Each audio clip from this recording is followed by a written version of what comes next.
qué significa ser mujer aquí en una ciudad dentro de Bolivia, en un continente como es Sudamérica, ¿no? La mayoría de los habitantes que vivimos en esta región somos gente que tenemos raíces con lo indígena. Somos gente que hemos salido del campo, de las comunidades, y estamos viviendo aquí, ya sea de nacimiento o porque ya nuestros padres migraron, o nosotros migramos con nuestros padres. ¿Y qué tenían allá? Tenían su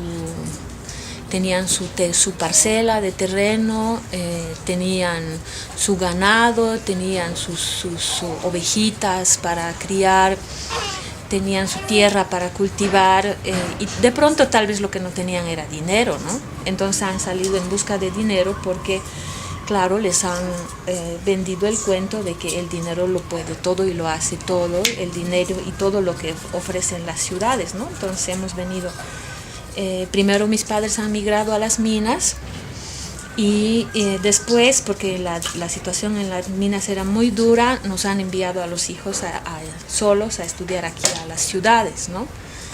Entonces, al venir nosotros aquí, la mayoría de los hijos de los mineros, por ejemplo, también hemos estado en una situación de querer ser aceptados en la ciudad.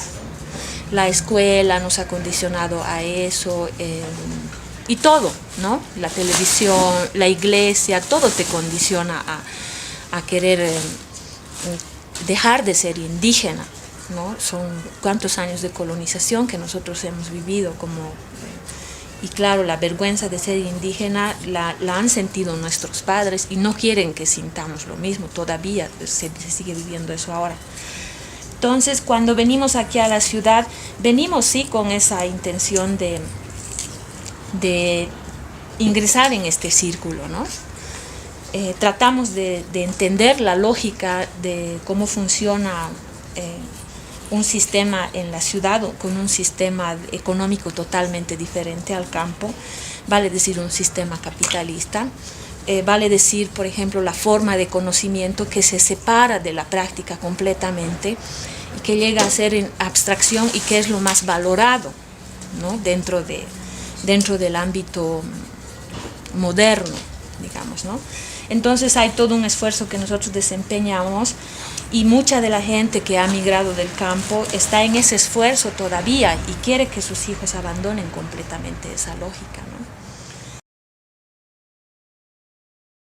Nosotros empezamos a estudiar en la década de los 70 en la universidad, aquí en Cochabamba, en Bolivia, y nos encontramos que era muy complicado desempeñarte, hacer tu trabajo de estudiante como mujer, porque desde los docentes había una discriminación hacia las mujeres.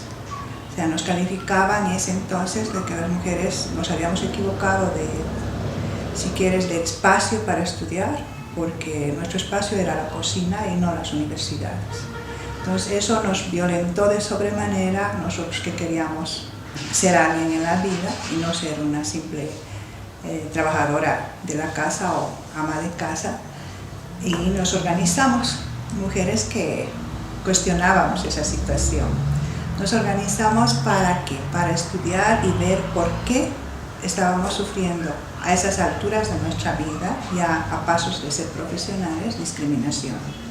Y por qué docentes supuestamente profesionales muy ilustrados tienen esa opinión de las mujeres. Entonces nos metimos a investigar y a leer mucho para entender la situación y además para entender que nuestra historia como mujeres no había sido desgraciada por Dios, sino que había un contexto social el que nos iba marcando que deberíamos de hacer los hombres y que deberíamos de hacer las mujeres. Incluso los espacios de estudio estaban determinados por esa situación.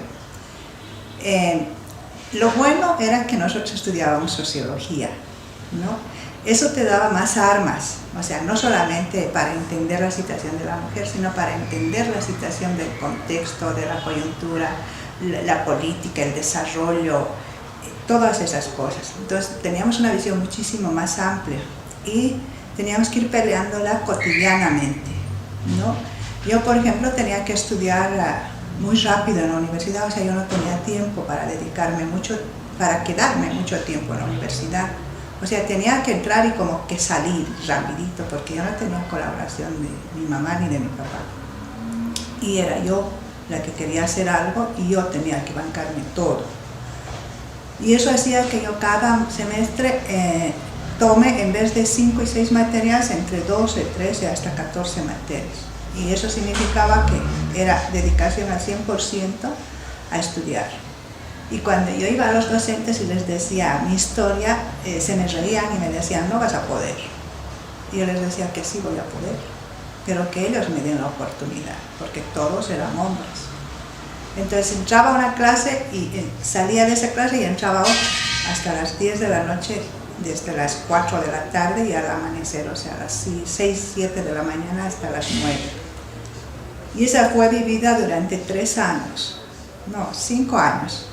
Pero yo estudié en una época coyuntural que había mucho problema social, o sea, estábamos saliendo de una dictadura. Entonces la universidad se te cerraba cada rato y al año hacíamos un semestre. Entonces yo estudié como con 6 semestres, ¿no? Un año hicimos 2 semestres. Entonces fue violento y logré profesionalizarme.